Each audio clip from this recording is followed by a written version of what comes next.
Madame, Monsieur, cari compatriotes de Lille et de la diaspora, m'adresser à vous en cette soirée du Nouvel An est toujours une joie. Cette joie et cette année est teintée d'une émotion particulière. Il y a en effet 10 ans, presque jour pour jour, vous m'avez élu président du Conseil exécutif de Corse. Cette fonction est la plus exaltante.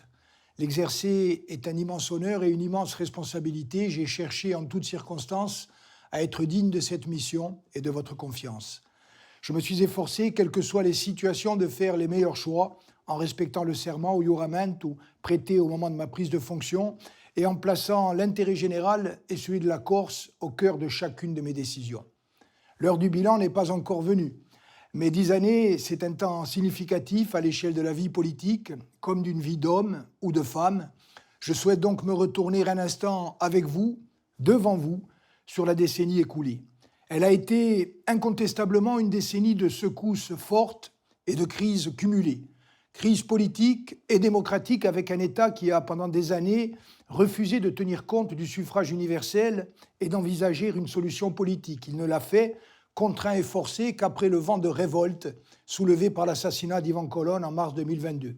Crise économique, sociale et budgétaire de la France, hélas devenue un élément structurel de notre quotidien.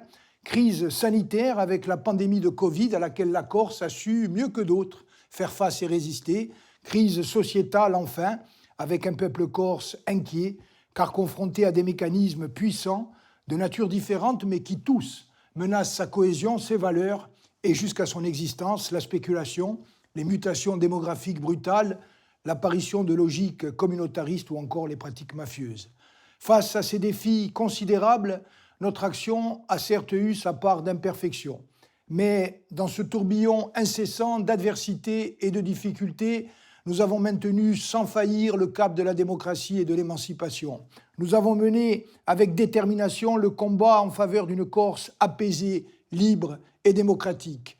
Celui d'une Corse développée avec des choix clairs, l'investissement massif dans les infrastructures, 1,5 milliard d'euros en 7 ans, dans le numérique. La Corse est désormais desservie à 100% par le très haut débit, là où la Sardaigne n'est couverte qu'à 59%, avec une moyenne européenne globale de 70%. Le primat donné à l'éducation, à la recherche, à la formation, le soutien aux entreprises et à l'emploi, la transition écologique et énergétique, notre île occupe le premier rang au niveau français en production photovoltaïque par habitant. Le choix également d'une Corse solidaire entre les citoyens comme entre les territoires, politique sociale et de santé innovante, engagement sans précédent aux côtés de tous les territoires, intercommunalités et communes de l'île, et plus encore ceux de l'intérieur et de la montagne.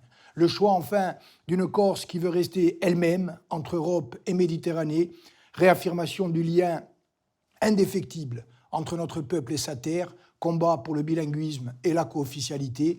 Le taux d'enfants qui suivent un enseignement bilingue au primaire est passé entre 2015 et 2025 de 34% à 54% et la nouvelle convention financée par la collectivité de Corse permettra de former 150 enseignants par an à l'enseignement immersif. Alors, après ces 10 années d'exercice des responsabilités par les nationalistes, avons-nous atteint notre objectif fondamental, celui d'un peuple reconnu dans ses droits et d'une société émancipée au plan économique et social? Non, à l'évidence, pas encore. Mais posons-nous également 2 autres questions.